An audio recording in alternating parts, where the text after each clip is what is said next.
Welcome to V power news బులెటిన్ల ముందుగా headlines. Kurnool నగరంలోని కిమ్స్ ఆసుపత్రి వద్ద ఉద్రిక్త వాతావరణం నెలకొంది.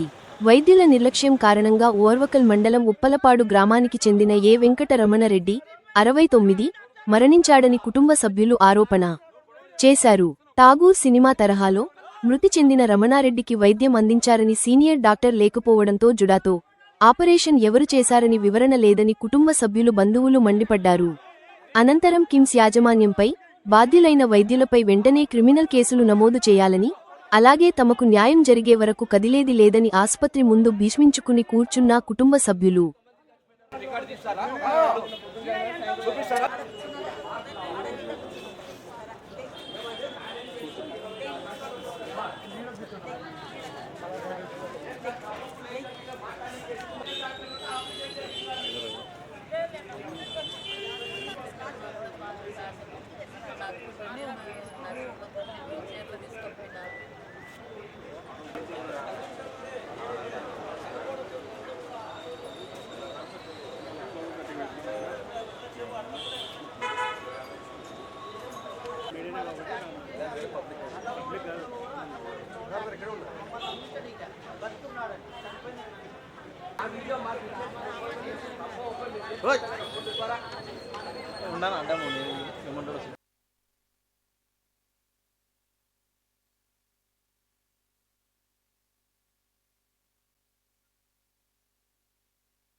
మీరు ఈ నెలలో ఎంతమంది చచ్చిపోయినారు రికార్డు తీస్తారా?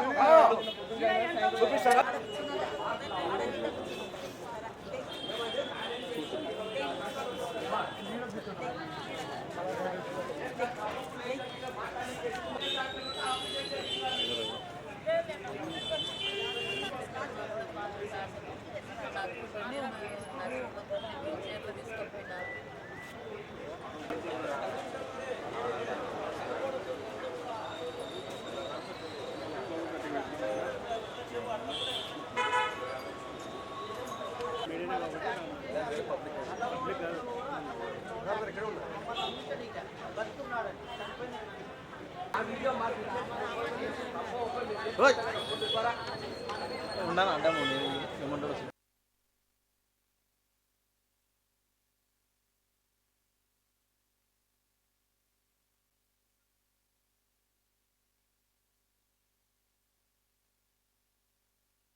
కలెక్టర్ గారికి కొంచెం పరామర్శ చేయాలా? ఇక్కడ ఉన్న పరిస్థితుల్లో కలెక్టర్ గారు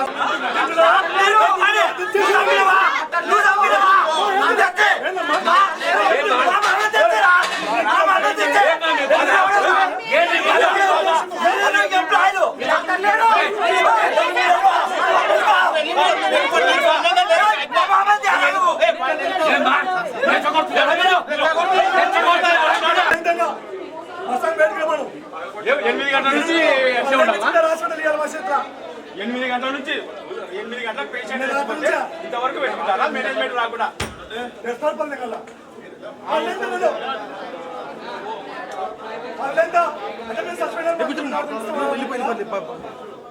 ఫోన్ పేషెంట్లకి ఏం చూస్తున్నారు మీరు? డాక్టర్ రాకుంటే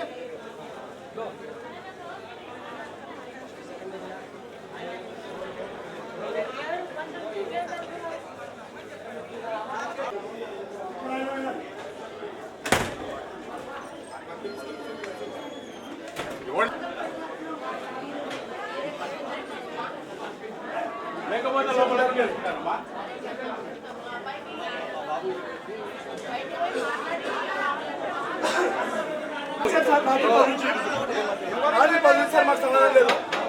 ఎప్పుడు వచ్చేది ఎప్పుడు సార్ వచ్చేది సార్ ఎప్పుడు సార్ మాకు పేషెంట్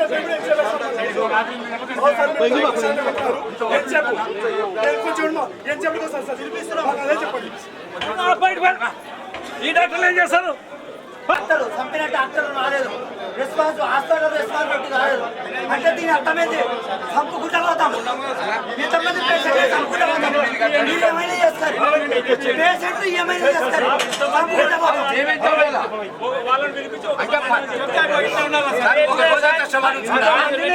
అంటే శవం కుళ్ళిపోతారు. పరమేశ్వర్ రెడ్డి, మా గ్రామం, మా చెల్లెల్ని ఇచ్చినాం. ఇక్కడ ఉప్పలపాడు గ్రామము, ఓరుకల్లు మండలము, కర్నూలు జిల్లాకి ఇచ్చినాము. కర్నూలు జిల్లాలో మేము కిమ్స్ అనే హాస్పిటల్లోకి మా బావగారికి ఏదో చేయి నొప్పి ఉంది, లంగ్స్ దగ్గర ఎక్కడో ప్రాబ్లం ఉంది, మంటగా ఉంది, పెయిన్ ఉంది అని చెప్పి మేము హాస్పిటల్కి తీసుకొచ్చినాము. ఇక్కడ హాస్పిటల్కి తీసుకొచ్చిన తర్వాత వాళ్ళు యాంజియోగ్రామ్ చేసినారు.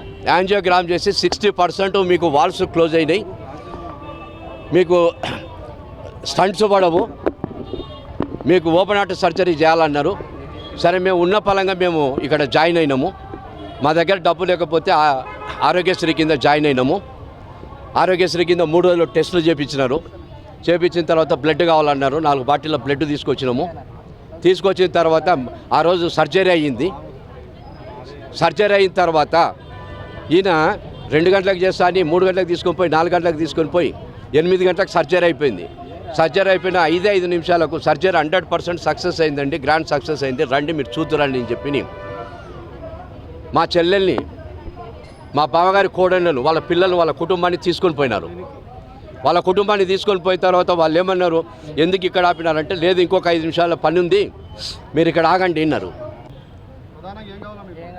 సార్, మాకు డాక్టర్లను, మేనేజ్మెంట్ను ఖచ్చితంగా శిక్షించమని కోరుతున్నాం. మాకు రూపాయి డబ్బొద్దు, మేమేం ఆశించట్లేదు. ఈ సొసైటీలో ఫ్యూచర్లో, భవిష్యత్తులో ఎవరికి కూడా అన్యాయం జరగకుండా మా బావగారు అయితే రారండి ఇక. కానీ భవిష్యత్తులో ఇటువంటి కుక్కలు పనిచేయొద్దు ఉంటుండే నేను. లేవు బిఫోర్ ఒక 10 days బిఫోర్ వరకు he was doing okay, he was totally fine and అతను రొటీన్ వర్క్ చేసుకుంటూ ఉన్నారు. ఆఫ్టర్ తనకి నడిచిన తర్వాత కొద్దిగా ఆయాసం వస్తుందని వాళ్ళ పిల్లలు ఈ డాక్టర్ దగ్గర, నాగేంద్ర రెడ్డి అనే డాక్టర్ దగ్గరికి తీసుకొచ్చారు. తీసుకొచ్చినప్పుడు అతను చెక్ చేసి ఏం చెప్పాడంటే 3 nerves వెళ్తాయి హార్ట్కి, అందులో 60% of the vanes was blocked. So ఖచ్చితంగా దానికి ఆ కార్డియాక్ అరెస్ట్ వచ్చే ఛాన్సెస్ ఉన్నాయి, సో ఖచ్చితంగా ఆపరేట్ చేయాలి అని చెప్పారు. సో అప్పుడు ఆ ఆపరేషన్ తర్వాత వచ్చే కాంప్లికేషన్స్ కానీ, దాని తర్వాత ఆ సర్జరీ గురించి రిస్క్ అనాలిసిస్ కానీ ఏం లేదని చెప్పారు. ఈవెన్ దో ఏజ్ ఫ్యాక్టర్ అనేది కూడా they haven't considered at that time. So మేమేమనుకున్నాం, కొద్దిగా ధైర్యంగా డాక్టర్ల మీద నమ్మకం ఉంచి అతన్ని జాయిన్ చేశారు. నిన్న కాదు, బిఫోర్ 1 week జాయిన్ చేసి అబ్జర్వేషన్లో పెట్టుకున్నారు. So the person was is under observation from past 1 week. So 1 week అబ్జర్వేషన్లో ఎందుకు ఉంచుతారు? యూజువల్గా మనకు తెలిసిన ప్రకారం అయితే ఆ పర్సన్ ఎలా ఉన్నాడు, తన బీపీ ఏంటి, తన డైలీ రొటీన్ బాడీ ఎలా స్పందిస్తుంది, ఎవ్రీథింగ్ అనేది they will be taking in to count and finally they will decide whether the person is good for undergoing surgery or not అనే డెసిషన్ ఒకటి ఫైనలైజ్ అవుతుంది. సో అది ఏమీ కాకుండా నిన్న అంతా ఓకే అని చెప్పి ఇంకా ఆపరేషన్ థియేటర్లోకి వెళ్ళేటప్పుడు వాడి 2 పిల్లల్ని తీసుకొని 80 ఒక కన్సెంట్ మీద సైన్ చేయించారు. 85% బాగుంటుంది, 15% ఏమన్నా రిస్క్ వస్తే we'll call you during the surgery అని చెప్పారు. సరే, వీళ్ళు నెంబర్ ఇచ్చేసి వచ్చారు. వచ్చిన తర్వాత actually scheduled operation is scheduled at 2 o'clock afternoon. 2 o'clock schedule అయిన ఆపరేషన్ 4 o'clock వరకు పోస్ట్పోన్ చేశారు. ఎగ్జాక్ట్లీ 4:05కి లోపలికి తీసుకెళ్ళిన తర్వాత ఇది major surgery which will not be completed with in 3 hours of time. I don't know how it possible, but I don't know. Actually but 3 అవర్స్లో ఒక 5 to 6 hours major operation తీసుకునే ఒక టైంని వీళ్ళు 3 అవర్స్లో ఫినిష్ చేశారంటే we can easily confirm that it was done. I mean that the person was dead. అప్పుడు వాళ్ళు ఇంకా అప్పుడు చేస్తే ఏమన్నారు, రచ్చ చేస్తామని తీసుకొని వచ్చి 7 o'clockకి మా అందరం కింద ఉన్నాము, మేము మా వాళ్ళందరూ కింద ఉంటే 7 o'clockకి కాల్ వచ్చింది. ఏం చెప్పారంటే patient was doing good, patient condition స్టేబుల్గా ఉంది, సో వచ్చి చూసుకోండి అని చెప్పారు. సో కింద ఉండే మేమందరం పైకి వెళ్ళిన తర్వాత మాకు ఎవ్వరూ రెస్పాండ్ అవ్వలేదు. మేము లోపలికి వెళ్ళాలనేసి సెక్యూరిటీని అడిగినా కూడా డాక్టర్ శృతి అనెస్థీషియన్ లోపల ఉన్నారు, ఆమె పర్మిషన్ ఇస్తే కానీ మేము వెళ్ళలేము అని చెప్పారు. చెప్పిన తర్వాత ఓకే అనుకున్నాము. సరే ఇంకా అప్పటికి హాఫ్ అన్ అవర్ వెయిట్ చేస్తుంటే ఎవ్వరూ రెస్పాండ్ అవ్వలేదన్నమాట. వేరే వాళ్ళ త్రూ, మాకు తెలిసిన వాళ్ళ త్రూ కాల్స్ చేపిస్తే అప్పుడు వాళ్ళు వాళ్ళ పెద్ద బాబుని తీసుకోబోయి ఏం చెప్పారంటే ఇట్లా కార్డియాక్ అరెస్ట్ వచ్చింది, సిపిఆర్ ఇస్తున్నాము అని చెప్పారు. ఇంకొక 5 minutes ఆగిన తర్వాత ఏం చెప్పారు అంటే 1.5 hours సిపిఆర్ ఇచ్చాము, పర్సన్ అనేది రెస్పాండ్ అవుతలేదు, సో లంగ్స్లో నుంచి బ్లడ్ వచ్చేస్తుందని చెప్పి చూపించారు.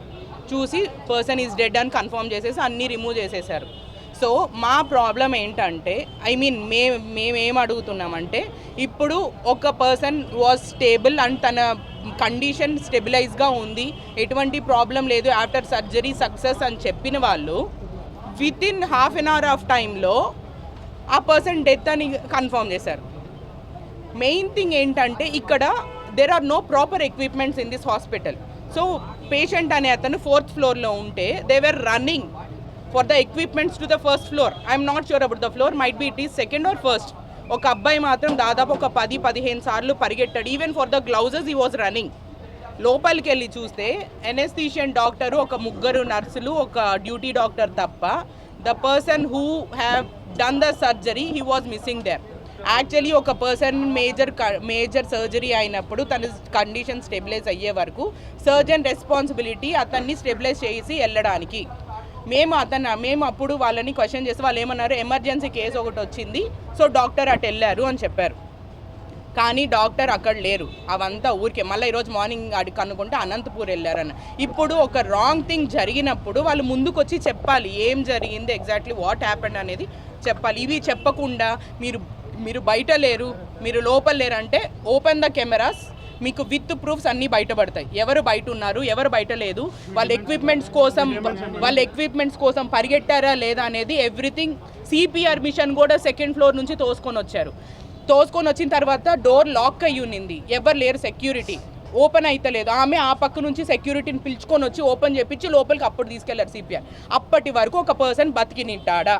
కార్డియాక్ అరెస్ట్ అనేది person will die within సెకండ్స్లో చనిపోయేతను వీళ్ళు మినిట్స్ కోసం ఎక్విప్మెంట్ తీసుకొని వచ్చే వరకు బతికుండడు. అది అందరికీ తెలిసిన విషయం, బతకరు. సో ఇదంతా హాస్పిటల్ అండ్ డాక్టర్స్ వాళ్ళ నిర్లక్ష్యం వల్లనే ఒక డెత్ అయింది. మాకు అసలు ఏం జరిగిందని చెప్పాలి వచ్చి, అసలు సర్జనే కనిపించకుండా do whatever you want అంటే yeah we'll do whatever we want.